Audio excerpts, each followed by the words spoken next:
Hello, everybody from Jerusalem.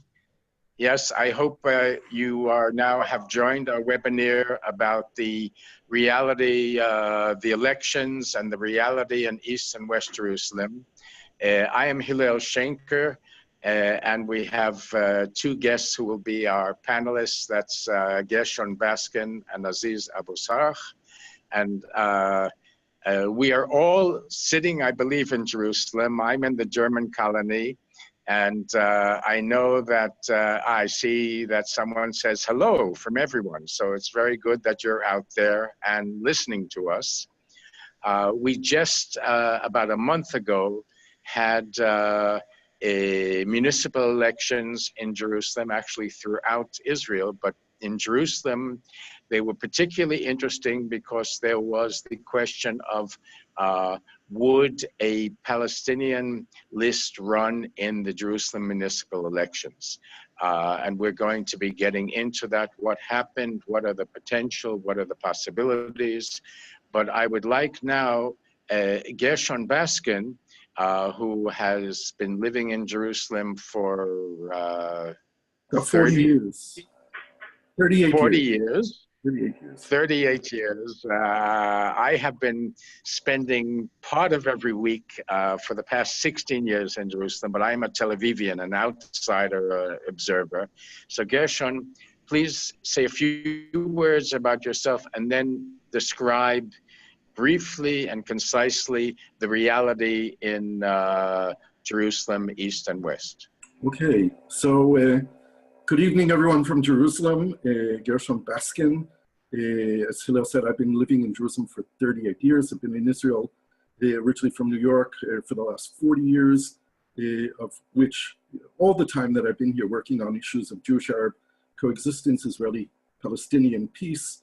I was the founder and co-director of IPCRI, the Israel-Palestine Center for Research and Information, for 24 years, and I've done a lot of other things concerning Jerusalem and other issues.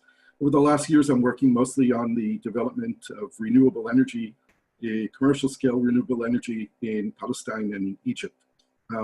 Very briefly, Jerusalem is Israel's largest city. It's Israel's second poorest city. We have the highest percentage of non-working people in Jerusalem from almost every other city, with the exception of Beitar Illit and Modi'in Illit, which are Haredi cities. Of course, we have a large population of Haredi men who don't work and Palestinian women who don't work. 39% of the residents of the municipality of Jerusalem are Palestinians who are not citizens of Israel, but they are residents of the state of Israel by the act of the government of Israel in 1967 and the law for the entry of the state of Israel, which basically gave them a visa to remain residents in Jerusalem, but it's a conditional visa, as Aziz will tell us more about that. We have in Jerusalem, with the 40%, almost 40% Palestinians, amongst the Jews, probably 25, 26% are ultra-Orthodox Haredi, and the rest are divided more or less equally between those who are considered pluralistic or secular and those who are considered religious or traditional. It is a complex city. I call it a mosaic with lots of different pieces to it that make up the whole beautiful picture, which is Jerusalem, which for me, the beauty is based on its diversity. And unfortunately, that's what most of us learn to hate. Okay, so now let us go over to Aziz. Aziz, where are you? You're now sitting in East Jerusalem. I'm not sure exactly where. I'm actually in Washington right now. Oh, you're in Washington. Yeah. If you okay, so for the government here, I'm happy to pass it around. Okay, so obviously here we are in this global village, and we're connecting between Jerusalem and Washington and where all of the rest of you are right now. Do say where you do live when you are in East Jerusalem, and a little bit about what you have been doing. And then please, if you can describe briefly the reality of the Palestinians in East Jerusalem. Sure. From East Jerusalem, from Wadi Shows, although I grew up in Bethany El Azarieh, which is just a couple of miles from the old city towards the east. I'm Palestinian, as I said. I do a lot of things. I used to be the chairman of the Bereaved Families Forum, the Israeli-Palestinian Parents Circle, people who lost family members in the conflict. My brother was killed in the first Intifada. I've worked in Radio for Peace, where I hosted the show. Then I've worked with National Geographic, I'm an explorer. I hosted a web series called Conflict Zone about the Israeli-Palestinian conflict that you can find on YouTube. I do a lot of educational work with them. I co-founded and run a company called Mejdi Tours, which originated an idea of multiple and dual narrative tourism, where every tour almost we have in the country, Israel and Palestine, has two tour guides, one Israeli and one Palestinian, co-leading the trip together. Now we're doing that all over the world. So I'm here in Washington because of the company, and then I'm heading, for example, to Vietnam in a couple of weeks, where we're running trips there, looking at the American-Vietnam conflict. We're running trips in Colombia, we're running trips in Northern Ireland, all kind of areas. Aziz suggests let's leave Vietnam behind us and get back to East Jerusalem. And please describe what is the reality for the Palestinians in East Jerusalem. As Gershon said, we are almost 40% of the population of Jerusalem. However, when it comes to budget, for example, we receive only 10% of the budget of the municipality. When it comes to the policy of the city, we don't exist. We are a burden. We are there to pay taxes, but when it comes to our rights, we don't have any of those rights. When it comes to our residency, it's a significant problem. 15,000 of us in Jerusalem have lost our residency because of work abroad, study abroad, travel abroad. People lose their residency, which means we don't really have a permanent residency as Israel claims, but rather a temporary residency that can be taken away not only if you leave to live abroad, but even if you leave to live in Ramallah or Bethlehem or one of these cities. Keep in mind that building in East Jerusalem is almost impossible. Getting a permit to build in East Jerusalem is extremely hard. It's possible, but extremely hard. And since 1967, there have been many new neighborhoods in East Jerusalem, except none of them were built to help the Palestinians in the cities. They were built as settlements for Jewish residents. So that's a little bit of some of the problems in East Jerusalem. I could talk for about probably another 2 hours about issues in East Jerusalem. Okay, so this leads us to the background of the fact that we just had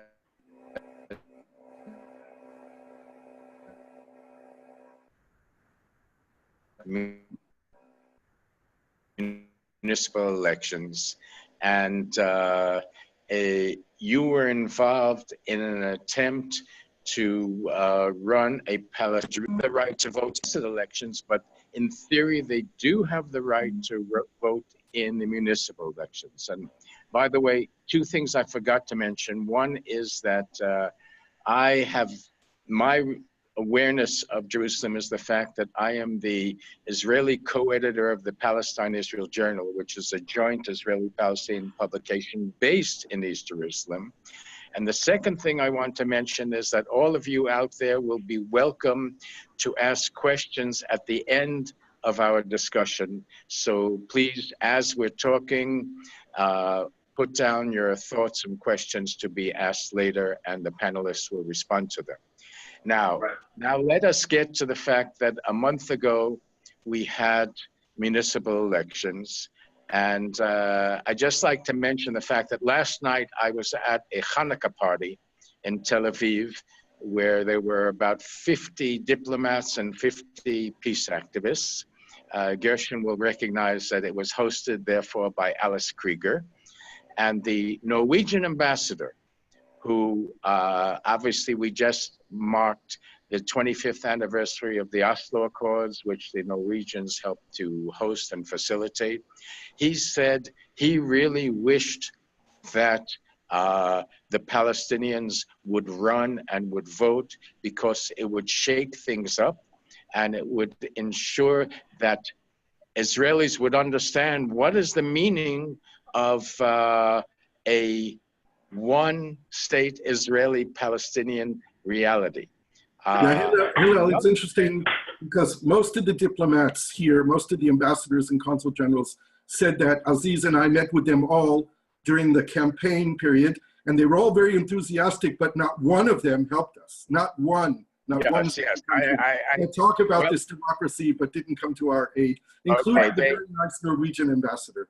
So they are the cheering section from afar in the bleachers, but they are not actually helping out. I understand that. And on the other hand, I'm getting back first to Aziz and then to you, Gershon, to try to describe what exactly was the dynamic, what happened. But I have to also mention that my Palestinian colleague at the Palestinian-Jewish Journal, Ziad Abu Ziyad, who was once the Minister for Jerusalem Affairs on behalf of the Palestinian Authority, he has been one of the people who has been opposed, feeling that Palestinians voting in the elections signifies an acceptance of the forced unification of East and West Jerusalem and essentially of the occupation. So Aziz, please explain what was your motivation and then what happened? So my motivation to run, I wanted to run for mayor. And then I actually didn't know that I wasn't allowed to run. And I was talking to Gershon, then we called the lawyer, and the lawyer said, oh, you can't run because you are not a citizen. So even though, yes, we have the right to vote in East Jerusalem, but the 40% of us, vast majority of us don't have citizenship, and therefore are not allowed to run for mayor. So we pay taxes, but can't run for the most important position in the city. And yet this was featured as, oh, look, we have democracy, they don't want to vote. That's one. But the other problem we ran into was that most people in Jerusalem, Palestinians in Jerusalem, don't know that they have the right to vote. Because they can't vote for the parliament, they think we can't vote at all. And so one of the issues I had to deal with is talk to people and be able to educate them, which is a totally different reality than any other candidate through the whole country, where it's not that I want them to vote for me, it's even educate them that they have the right to vote at all, that they have any rights at all in Jerusalem. That's another issue. People didn't know where to go vote. They didn't receive those cards that most Israelis receive that tells you which polling station you can go to. So there are a lot of reasons why people didn't vote. And it's not only that they boycotted the elections. Now, there was also two reasons that I think made this worse. One is that the Palestinian government not only told people not to vote, but also threatened and intimidated people, including with violence and threats, and that scared a lot of people. I think it's good that we have disagreements. Ziad and I talked and have this disagreement on whether should Palestinians vote or not. But the moment some elements in the Palestinian leadership decided that violence is a legitimate way to stop people from voting, that's problematic. And the second is, I think the Israeli government did everything possible to make it impossible for people to vote. And my example of being threatened with my residency was sending a message to Palestinians that says, hey, if you think you can use our democracy, think again. Yeah. Gershon, what's your perspective on what happened? Well, I think, first of all, the background to it, at least from my perspective, is that I've always believed that Jerusalem needs to be the first issue on the agenda in any Israeli-Palestinian negotiations. Unfortunately, the common wisdom has been always to leave Jerusalem to the very end, and I think that's a mistake. My approach to Jerusalem is that we need to challenge the Israeli and Palestinian publics, the international community, with the reality that exists in Jerusalem. That Jerusalem, whether we have a one-state solution or a two-state solution or a 10-state solution, Jerusalem is a binational city. And the issue of sovereignty is not dealt with at the municipal level. It's dealt with in the national negotiations that will someday take place to figure out what will happen in the city. But within the city, we have a mixed population of different groups, the main ones being Jews and Palestinians. And as such, I have always believed that we need to find ways of bridging the gaps between us, embrace each other, and work together. So going back to 1992, we tried to run a joint Israeli-Palestinian list. We even had A delegation went to Tunis to meet with Yasser Arafat and the executive committee of the PLO, and it was voted down. And in these elections, once again, the idea came up of running a joint list. Aziz and I got together. We announced back in April that we were going to try and run a joint list. And then we spent the month of May going around talking to Palestinian leaders, including Ziad Abu Zayyad and others, who we basically understood that while there might be a chance of running a Palestinian list, a joint list was not going to fly. It was simply too big a gap to jump after 51 years of boycott to go to a joint Israeli-Palestinian list. So sometime in May, we announced that it was going to be a Palestinian-only list. It was going to be run by Aziz, who was going to challenge, again, the Israeli reality and declare that he's running for mayor, planning to go to the Israeli Supreme Court against the law that says that he doesn't have a right to run for mayor. And again, this is a kind of in-your-face moment to challenge this reality, to challenge the Israeli annexation of East Jerusalem. It was never telling the Palestinians that we accept Israeli annexation or Israeli sovereignty. Those issues are not dealt with at the municipal level. It was saying Palestinians are part of the city, Palestinians pay taxes, Palestinians have the right to vote, and they should use that vote. They could determine who could be mayor. We told people there's probably going to be a runoff for mayor, a second round. And if there are enough Palestinians who vote in the first round, we could determine who's going to be mayor of Jerusalem. And you could use that power to get the deputy mayor position, the planning and zoning portfolio, the educational portfolio, to be on the budget committee, to really make a difference in this city. So we had great hopes. We had two public opinion polls that showed, one that was done by IPCRI and the Hebrew University, that showed something like 60% of Palestinians in Jerusalem thought it was a good thing to participate in these elections. We had a poll that was done by Khalil Shikaki, the leading Palestinian pollster, that showed that more than 20% of Palestinians in Jerusalem planned to run. And we knew that it planned to vote in these elections. We knew that if we had a candidate like Aziz running on a nationalist ticket, a Palestinian national platform, saying that Jerusalem is not an Israeli city, that we don't accept the Israeli annexation, that the movement of the American embassy to Jerusalem is not supported and cannot be done, but presented a plan where Palestinians would have a voice, that we could get at least 20% of the Palestinians to vote. That was the hope. In the end of the day, Aziz withdrew after being threatened both by the Israeli side and the Palestinian side. The other candidates on our list were threatened with violence from the Palestinian side. It became impossible. But it should be noted that there was a Palestinian list that ran in these elections. Unfortunately, he's someone, his name is Rabbanan Dabash. Fortunately, he's someone that I couldn't support. He was a friend of Nir Barkat, a member of the Likud. He had said on Israeli right-wing television that the annexation of Jerusalem didn't bother him. He could live under Israeli sovereignty. And he's a Palestinian from East Jerusalem who took Israeli citizenship. So I knew that he would not get support. And Palestinians not being uplifted, not being challenged with the need to vote, the voting percentage went from 0.9% 5 years ago to 1.5% in this elections. A huge disappointment for us all, I think. Yeah. Understood. Now, looking towards the future, first focusing on the question of elections are held every 5 years. And I was recently at a meeting where a Palestinian professor at Al-Quds University who supports the idea of Palestinians voting in the municipal elections said that what has to be done now is to begin a major educational campaign throughout the 5 years, not just to wait for 5 years from now. So how do you feel about that? How are you looking ahead towards the future? Just one note, and then I'll turn over to Aziz. In preparation for these elections, we registered an Amuta, an NGO called Hukukana, which means our rights in Arabic. And we raised money for the Amuta to work on the campaign of awareness and education.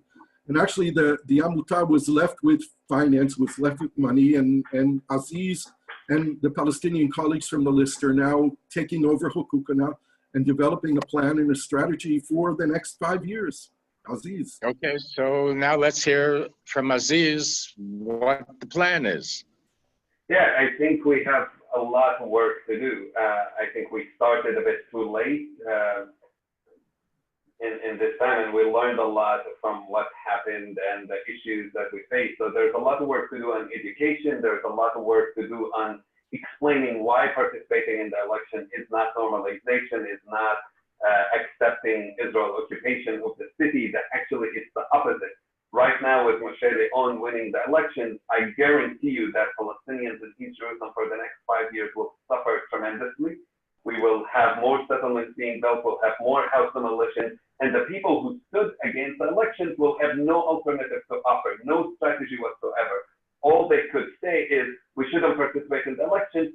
Now, as our city is being taken away from us and being destroyed, we'll watch and see it, and then we'll complain about it. Our strategy is not that. Our strategy right now is, how do we build a community among youth, Palestinian youth? I've been working with already a few people on some ideas and some strategies and how we can use the new nonprofit into education, into also dealing with the Israeli system, into making sure there are people who are interested in running. You need 11 people to be able to run a list. So there's tons of work, and we're starting to work on it.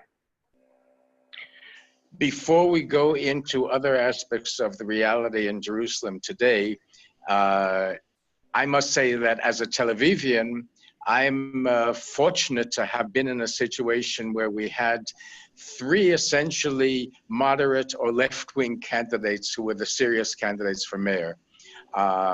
Ran Huldai, who was re-elected for a 5th term, who was born in Kibbutz Hulda. Asaf Harel, who is like a late-night Steve Colbert or Jon Stewart, whatever, and Asaf Samir.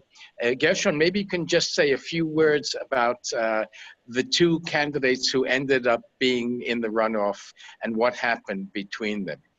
Right, the candidate who lost, Ofer Berkowitz, represented the pluralist segment of Jerusalem society. He was young, one of the youngest candidates in the country for mayor, certainly in the mayor of Jerusalem in his mid-30s. He was a deputy mayor under Nir Barkat, had conflicts with Nir Barkat.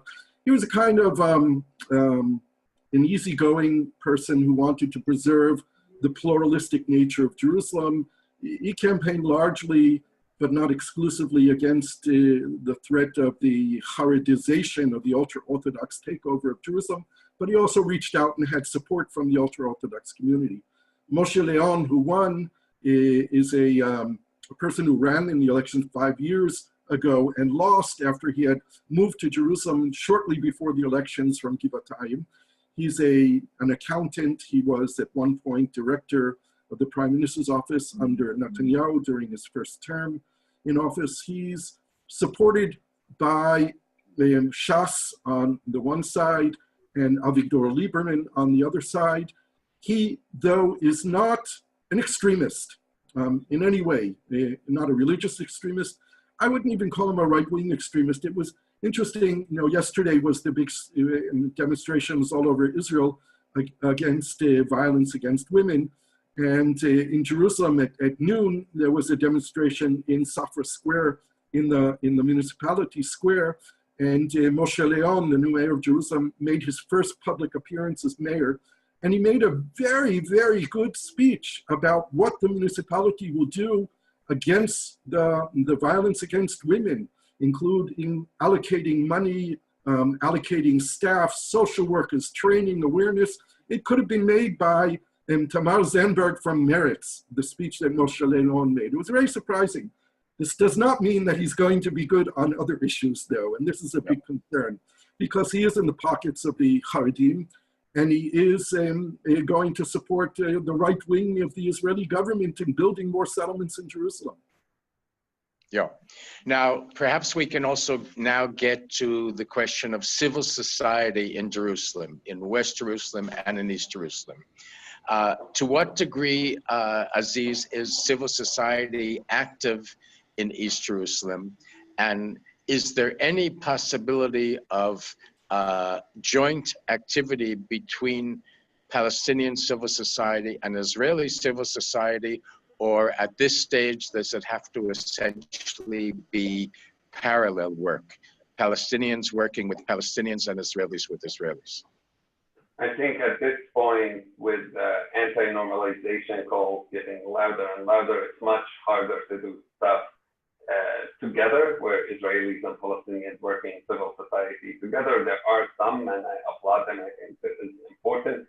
But I think if you're gonna do a work that would reach a lot of people in Jerusalem, the civil society in the eastern side and Al-Quds has to work parallel to the one on the Israeli side, has to work on, and there are some. The problem, in my opinion, civil society is not there to replace government. And what the civil society in East Jerusalem is trying to do is to replace the Israeli government services. And they fail at it. That is impossible. You can't really give all the services. We have 2,000 classrooms missing in East Jerusalem. Civil society is not going to be able to meet that. We have problems with the curriculums in East Jerusalem.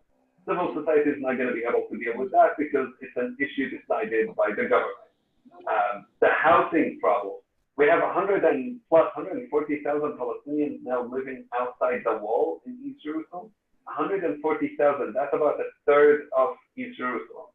And civil society isn't going to be able to deal with that. So we have to also figure out what civil society can and cannot do, and not expect from civil society, which, as you mentioned in the beginning, are not getting even that much funding anymore. Not the Europeans and not the Americans are willing to give much money to these civil society organizations. They're not going to be able to do all the work needed. That's why it cannot be only civil society. It needs to be parallel. It needs to be civil society on one end, and it needs to be political work on the other end. And if you separate the two, you end up losing.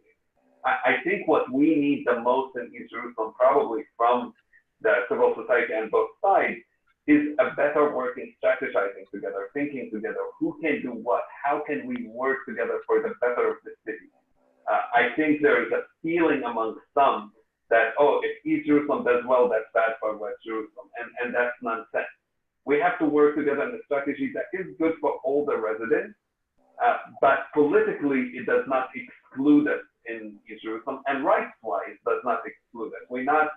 I'm not into figuring out what the final solution is going to be between the Israelis and the Palestinian government, but until that's figured out, I am into making sure that my family, everybody I know, my friends who live in Jerusalem, have their rights, are not completely, have no chances to succeed in that city. Hillel, I think it's also important to mention that more than 80% of Palestinians living in East Jerusalem are living under the poverty line. Civil society and civil society organizations and actions done by civil society is really a luxury in a situation where you're struggling to put food on the table, where you're struggling to keep a roof over your head, where you can't afford to pay the municipal taxes, in a situation where just yesterday the Israeli Minister of Social Affairs, of Welfare, announced that social workers who have graduated Al-Quds University cannot be employed by the government of Israel, the municipality of Jerusalem.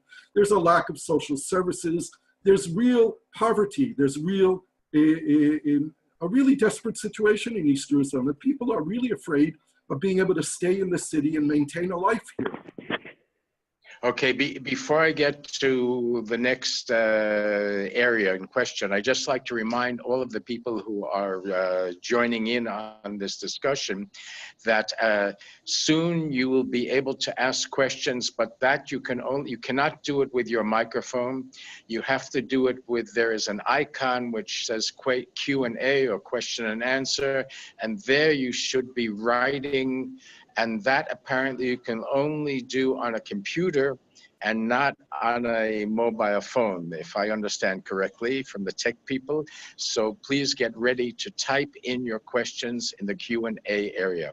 And now to get back, Gershon, it was mentioned the issue of anti-normalization, and both you and I happen to be in joint organizations, some of the few that remain, Palestine-Israel Journal, Israelis and Palestinians working together, putting out a publication. And you are IPCRI, of course, which is a joint Israeli-Palestinian research and think and do organization.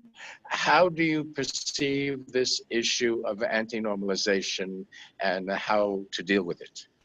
Yeah, I think there's a very big issue on the Palestinian side that needs a lot of clarification and needs a lot of nuance in the understanding of the society. It seems to me to be completely counterproductive for Palestinians to decide that cooperating with people like you and me and organizations that we work with that have worked against the occupation since 1967, have worked for Palestinian rights, support Palestinian national rights, that we should be considered normalizers. I have never done anything to normalize the occupation. We have worked against the occupation. So I think this is part of the dialogue that we need to continue to do with Palestinians. I can tell you from my own experience, and now I've been working for the last 4 years in renewable energy, and I work with the Palestinian Authority directly, the Energy Ministry, and municipalities, and many, I was in Jenin 2 days ago, and this morning in Jericho, and all over the West Bank. When people determine that there's a benefit that's going to be clear, where it's not just dialogue, not just a bunch of people sitting around talking, but actually something is going to come from it that's going to provide a benefit for Palestinian society, for the economy, to create jobs, to give people education and career development, the anti-normalization discussion moves out of the picture.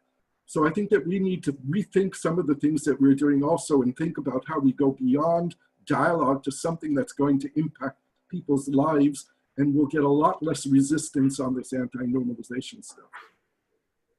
Yes. Now, I can't resist asking you also, are you committed to remaining in Jerusalem? Because as you know, there are many secular liberal Israelis who are just, I don't know whether to call it giving up or going to freer pastures, to the coast, to Tel Aviv, Modi'in, whatever. I love to come and visit Tel Aviv and to enjoy its non-kosher restaurants and have a great time. I'm not leaving Jerusalem. Jerusalem is my home. There's no place in the world that I want to live more than Jerusalem. Yeah, but okay. I'll ask the same thing, Aziz. Can you give me a second? That question is really important because Gershon can go out of Jerusalem and can come back whenever he wants. A Palestinian in Jerusalem does not have that luxury. And perhaps it's explaining how different the realities we live in is if my nephew gets a scholarship to go study in the States, he has to think 10 times about accepting such a scholarship because by being abroad for a certain amount of time, he might not be allowed back in.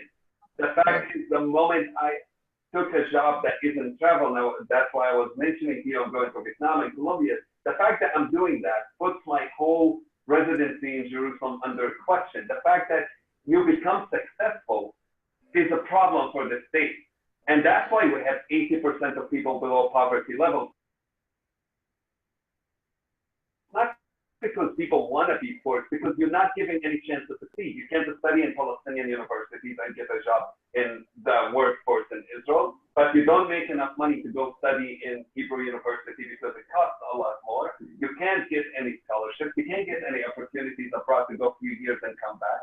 And that's the reality that we live in. And that's the reality we have been trying to challenge and continue trying to challenge, is if really we want to move forward, Palestinians in Jerusalem need to be given a fair chance.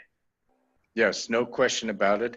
And there's a right-wing fantasy that continuing this situation of discrimination and deprivation will, in the end, convince the Palestinians to leave East Jerusalem. And yet you have Sumud, you have, is that fantasy, is there any basis to that? There is a basis to that. I think the basis to that is a lot of people ended up moving to live beyond the wall. And that happened because it's impossible to live within, you can't build any more housing in the Palestinian sites. Ironically though, some Palestinians started buying houses in some of the settlements in East Jerusalem, like Bezgat Ze'ev and Neve Yaakov. These are kind of less ideological settlements, so it's possible for some Palestinians to buy housing there. So in some ends, it backfired that they're not allowing Palestinians to build. But those who move beyond the wall, there have been talks in the Knesset about disconnecting these Palestinian neighborhoods beyond the wall from Jerusalem. And if that happens, you drop the number of Palestinians in Jerusalem from 340,000 to about 200,000 people. So that's the goal, is how can we minimize the number of Palestinians in Jerusalem. I think what's frustrating to me, I expect that from a right-wing Israeli government. What doesn't make sense to me is how little there is work on the Palestinian government side, the Palestinian leadership side, to challenge that. It's like as if this doesn't exist. And those of us who are trying to challenge it are being called names and being called, you're not standing in the Palestinian line, and you're living Israel, you normalize it. And that's such a BS, because if you don't have an alternative, then let those who have ideas do their work instead of just being armchair critics. Well, one of the factors that we're all dealing with, and definitely that you are dealing with, is that in the Oslo Accords, one of the elements in the accord was that the Palestinian Authority that was established in the wake of the Oslo Accords has no authority in East Jerusalem. And obviously that's a major problem. And they accepted that, which from a Palestinian perspective is extremely frustrating, that they would agree that they would have no connection to us in East Jerusalem. I mean, to make Palestinians able to vote in the Palestinian parliamentary election back in 2006 was a major fight between it took the Americans to eventually convince the Israeli government to let them vote. But that's another issue, is, I mean, being a Palestinian in East Jerusalem, we're dealing with oppression from the Israeli government, and we're dealing with completely being ignored by the Palestinian government and having no opportunities on either side. We can't run for mayor in Jerusalem legally. I can't run for any office in the Palestinian side because last time we had elections was 2006. So in some ways, we can't get anybody to represent us. We can't get our voices anywhere. And if you are as young as me, you have zero chance to really get involved in decision making. You have to be appointed to a position, and to get appointed, you have to be like-minded. You can't challenge the way of thinking that exists, not on the Israeli side, not on the Palestinian side. Also, Hillel, it's important to remember that the Oslo Accord that was signed that prevented the Palestinian Authority from having authority in Jerusalem was a 5-year interim agreement. And during that 5-year period, the government of Israel had agreed that the Orient House, working under the PLO flag, would continue to represent Palestinian interest in Jerusalem, and Israel closed the Orient House run by Faisal Husseini. And in the roadmap for peace that was issued by President George W. Bush, the Israelis were supposed to reopen Palestinian institutions in Jerusalem, including the Orient House and the East Jerusalem Chamber of Commerce. So there are no representative bodies. It was not meant to be a long-term deal. The Israelis cynically passed a law in the Knesset called the Law for the Implementation of the Oslo Agreement. And under the law for the implementation of the Oslo Agreement, they arrested Palestinian officials from having any right to even function in Jerusalem. Yes. Now, we're going to one more question, and then we're going to get into the Q&A. So please, everyone out there, get ready to start writing. And this question or comment is the fact that with everything that we have described, the Palestinians in East Jerusalem who are working, if my statistics are correct, 40% of them are working in West Jerusalem.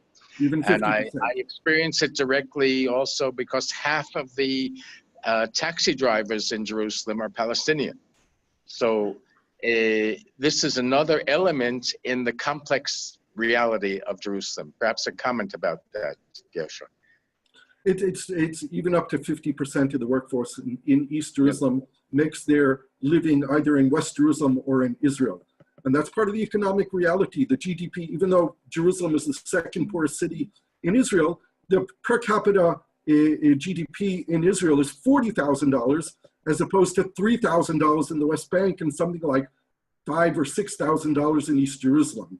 So the gaps, the economic opportunities are on the Israeli side, not on the Palestinian side. So anyone who can get a job, who can move, have the access, will try and work on the Israel side. Okay, now all of you out there, you've had a lot of input of information and analysis, and it's now your turn to ask questions, make comments, so please write them in. We have 3 questions up so far. We do? I don't see them. We do. I don't see any either. If you push the Q&A, there are 3 questions, 2 from Edith Garwood and 1 from Camila. For some reason, Did I read the question? I don't see it. So maybe Edith, you can read it out. This is a good question for you, Aziz. Could you speak on if and how archaeological tours, digs, parks are used as a displacement tool of Palestinian communities in East Jerusalem? Could you speak on if and how archaeological tours, digs, parks are used as displacement tools? Well, there are some of those. I think archaeology, this could take for a while. I think archaeology in a general is a problematic thing because it's a form of getting your connection to a place, but also it could be a form of denying somebody else's connection to the place. And when you dig in Jerusalem, the first level, what you're gonna find is often Muslim history, because we have the Ottomans, the Mamluks, and the Umayyads, and the Abbasids. And if you wanna go any lower, you have to dismantle those. So if you wanna reach the Second Temple period or the First Temple period, you have to dismantle the earlier stuff. And any time from a Palestinian who's in conflict with the state that doesn't see him as belonging to this place, anytime they dismantle some of that, it's a message that often tells people you don't belong here. And that's, even if it's done purely for archaeological purposes, that's how it comes. Now, there are other examples. There's a land, maybe one of the few pieces of land left between Al-Mutala, the Augusta Victoria Hospital, and Al-Isawiya, a piece of land that's not that special, but it's one of the few pieces of land where you can still build on. However, a few years ago, the government decided to make this land as a national park. There's no reason to make it a national park. I've never heard of anybody going there to look at the beauty of that piece of land, but it's the only natural place for Al-Isawiya, one of the Palestinian neighborhoods, to grow there. And so these are some ways. Another way, by the way, is declaring land as military bases. That happened not just in East Jerusalem, happened just recently in the Jordan Valley. And then after a couple of years saying, oh, we don't need the military base anymore, we will turn it into a settlement. So that happens, unfortunately, quite often. But I think that the 2 best examples of the danger of using the archaeological and historical sites as tools of displacement are the fact that in Jerusalem we have a political organization, Al-Quds, which was given the basically ownership and management of the national park of the city of David. And this is taking a private political organization and turning it into a national authority. It's very interesting when you look in the phone book and you find the telephone number for Al-Quds and the phone number for the national park in the city of David. They're 2 different phone numbers, but they're answered by the same person. So it's 2 associations in one. And of course, Al-Quds is working on displacing of Palestinians in Silwan, where they're digging underneath Silwan and probably want to dig underneath Al-Aqsa, underneath the Temple Mount. And Al-Quds is, together with Ateret Kohanim, in the process of purchasing apartments from Palestinians and homes from Palestinians to displace them, and they offer them huge amounts of money and entice them to leave. There's a big case going on right now. These are all actions aimed at displacement. Okay, now to remind everybody that to ask a question, you have to go into the Q&A icon and write something. And since I can't see the questions, Gershon, what is the next question? We have Camila who asks, we've just learned that the Israel Anti-Boycott Act is being reintroduced in the lame duck session of the US Congress. Please share your thoughts on that. Okay, so. Do you want me to answer that, or you, Gershon? I think that boycotting Israel and supporting BDS, which I don't do, I think it's a legitimate act of resistance, a legitimate act of free speech and free thought. And I think it's ridiculous to make it illegal for someone to boycott. I grew up on boycotts. I boycotted grapes and lettuce when I was a kid. I boycotted South African products during the time of apartheid. I personally boycott Israeli settlements, and I support boycotting Israeli settlements. And I think to make it illegal to participate in a boycott is against democracy, is against what I believe in. Yes. All right. Okay. There's another question here that says, I sent in a question previously about the fact that Jerusalem is the center of the three states. Does this not bear any weight at all? If not, why not? I think it does. It's important. That's what makes Jerusalem, or one of the reasons that makes Jerusalem a very special place, is that it is the heart of Christianity, Islam, Judaism. I think we have, and there are people who do share the city and be able to appreciate the differences and be able to see that we can live together. It's not an exclusive place.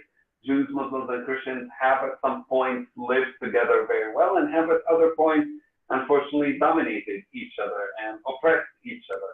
And the question is, in this point of time, are we going to be able to coexist together, or is one group going to oppress the other? It's the way it's going right now is not the way I would like to see it. I work with the Christians and Jews. My company hires Muslims, the Christians and Jews, Israelis, Palestinians, everybody, and we try to use our model, our business model, and same with some of the civil society mentioned here, as an example of saying, here's what we can do together. We can work together. We can get along together. We can live together, and it doesn't have to be one or the other. I can give you so many different stories from the wedding of Gershon's daughter, where the person who officiated a Jewish wedding was a Palestinian co-guide of his son-in-law. Of when my dad went to the hospital for heart surgery, the first person who came to check was a friend of ours, who was a rabbi, came with his kippah, asking where the room for Muhammad is, which confused everybody in the hospital. There are some great examples that's happening of where that Christians, Muslims, and Jews can come together. We need many more, but we need to also influence policy to make that work. I think that the big problem that we face is, of course, the holy places, and mainly the Temple Mount, Al-Aqsa compound. And here we have the center of the conflict, the heart of the conflict, the most important religious site to Muslims and Jews here. And unfortunately, as years have gone on with the continuation of the conflict and the violence of the conflict, we've seen the issue of acknowledgement of the importance of this holy site to both faiths as being somewhat mutually exclusive. Where I know from a conversation I had with the Chief Justice of the Sharia court in Palestine, who I asked him, is there a problem of the prohibition of Jewish prayer on Al-Aqsa, on the Temple Mount, because of Sharia, because of Islamic law? And he said, no, there's nothing in Sharia which prohibits a Jew from praying on Al-Aqsa. The problem is political. The problem is one of control. But unfortunately, Palestinians over the years have entered into a period of denying Jewish connection to this holy place, which creates greater animosity amongst the Jews who want exclusivity over their holy places. We have this whole issue of Jewish prayer on the Temple Mount. This is something which is going to have to be postponed to a later time. We need to have open access to all the holy places for everyone in the world of any faith. A holy place should be holy to everyone. We can have exclusivity, but we need to have mechanisms where we can control these places in a way that's not going to be bringing conflict between us. Now, I'd like to add here my own personal utopian view is that I would wish that Tel Aviv could be the capital of the state of Israel, and Ramallah would be the capital of the future state of Palestine, and Jerusalem would be going back to the original partition plan and international city. Now, unfortunately, I realize that utopian vision is unrealistic because the overwhelming majority of the Israelis and of the Palestinians and of the Arab world would not accept that. So we have to work out a solution for Jerusalem, which will take into account also the national, alongside the religious sensitivities of both sides. And we should remember that King Hussein, Jordanian King Hussein, said the old city should essentially be God's city, under the auspices with the Muslims, the Christians. The Vatican also has some say there as well. You know, Hillel, at Camp David, in July of 2000, President Clinton offered to Yasser Arafat that Jerusalem, or the holy places in Jerusalem, be placed under divine sovereignty, as he called it, To which Yasser Arafat responded, Mr. President, with all due respect, when you're willing to put the White House under divine sovereignty, we'll be willing to put Jerusalem under divine sovereignty. Okay, so now let's try to look at another question. New person, David, asked what segment of Israel are most likely to see engagement in Jerusalem politics as offering a serious payoff? Who is not immune to changes of and charges of, I don't know. I think what Gershon mentioned earlier is in the polls, there have been serious number of Palestinians in Jerusalem willing to engage in the politics in Jerusalem. However, they don't see how. If you can't run for the most important position in the city, that's not real engagement. If you're being told you only have your own space to engage in, that's not really paying off. So we have to work in both, in parallel ways of saying, yes, we want to be engaged in politics, but we really want to be engaged in politics and not just being a fig leaf, not just saying, oh, here we are doing it for no purpose at all. Now, I do think we have a lot of power that we haven't utilized. For example, in the last elections between Berkovich and Moshe Leon, the runoff, the difference in votes between the winner and the loser was only a few thousand votes. Palestinians in East Jerusalem who have the right to vote are about 180,000.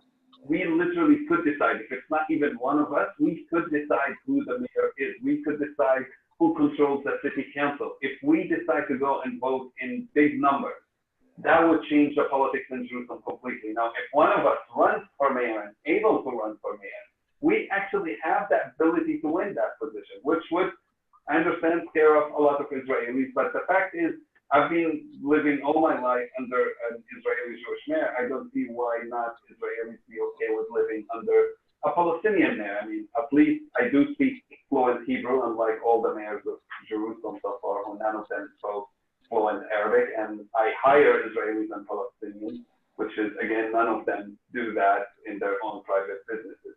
So I think we could do that. It takes thinking, having a visionary thinking and strategic thinking of saying, let's not just look at what that means now and how some people might interpret it, but rather look at the major effect it will have and peace in the whole area and how it will impact Israelis and Palestinians as a whole. I think also, Aziz, it's important to mention that there are, I think this semester, about 600 Palestinians from East Jerusalem studying at the Hebrew University. There are, I understand, about 2,000 Palestinians who are studying at Israeli colleges. And the number of Palestinians in East Jerusalem who are now studying the Israeli curriculum rather than the Palestinian curriculum is increasing. Last year was 10%. The projection is next year will be about 15%. The reason they're studying the Israeli curriculum is to get accepted to the Israeli universities and the Israeli colleges where people think they'll have a better career chance in the future, not because they're becoming Israelis, but this is the reality. And those thousands of people who are getting into the Israeli system, in addition to the 50% of workers from East Jerusalem who work in West Jerusalem, these are all potential people who can be convinced to see the importance of voting in the election and the benefits that could come as a result of that. And they're not going to be called collaborators. No one in Palestine who's working to better themselves, to put food on the table, to have a career, to have an education are called collaborators. Right. Yes, I would add also that, from my understanding, at least half of the students at Hadassah College in many of the departments are Palestinians from East Amongst Jerusalem. the 2,000 who are studying in colleges in West Jerusalem. Yeah. Now, so as we near the ending of this discussion, I'd like to ask the basic question of both of you. Are you optimistic or pessimistic about the future of Jerusalem? So let's begin with you, Gershon. It's my city. How can I be pessimistic about it? It's a city with a lot of challenges, a lot of difficulties. Someday, people are going to understand, like me, that the beauty of the city is in its diversity. And when, like me, you can celebrate the diversity of the city, you'll appreciate how wonderful this city is. That's what I'm working for. That's what I believe in. And I believe because there is so much beauty in the diversity here and so much to celebrate, Israelis are beginning to discover it in the culinary area. of ethnic food, of different communities that here. I could not imagine Jerusalem without its Palestinians in Jerusalem. It just would be a horrible city.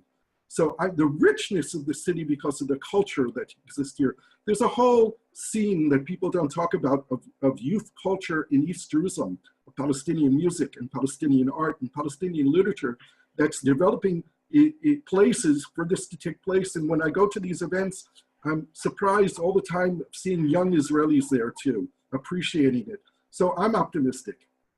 Okay, and Aziz, what about you?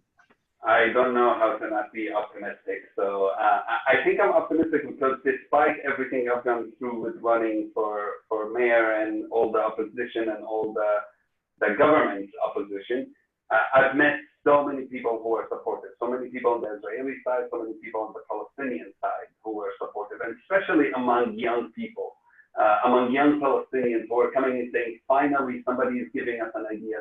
Finally, there is a vision. Finally, we can engage with something. And seeing those people give me a lot of hope because I know there are those who are looking to do something. And I'm still in touch with many of those young people who want to do something, and I want to work with them. And regardless what I do 5 years from now, I don't know if it's something I'll be running for, but I know there'll be those who will among those young people who I've met in the last few months. Okay, any last comment from either of you? I'm afraid that in the next elections in 5 years from now, I probably won't be running again or trying to run again, but I support not only encouraging Palestinians to run in the next election, but using these 5 years to also try and create the reality where we can run a joint Israeli-Palestinian list in the next municipal elections 5 years from now in Jerusalem. Well, you know, if Bernie Sanders and Joe Biden are both considering running in 2020, so you shouldn't give up either. No, we'll see. And Aziz? I'm good. I just think what's really important to me is that people hear those stories, take them, tell them to others. I find it frustrating sometimes as I travel that people don't know about the Palestinians in East Jerusalem, don't know the challenges we go through, and don't know the things that we can offer, both Palestinian Christians and Palestinian Muslims who live in the city. So I hope you can take those stories that we have shared and be able to spread them around. Okay, and to close, first of all, I'd like to thank both you, Aziz, and Gershon, and I'd like to invite all of you who are out there listening, watching, asking questions, to come visit Jerusalem. Come see the reality in East and West Jerusalem, and also, if possible, participate in changing that reality. So thank you.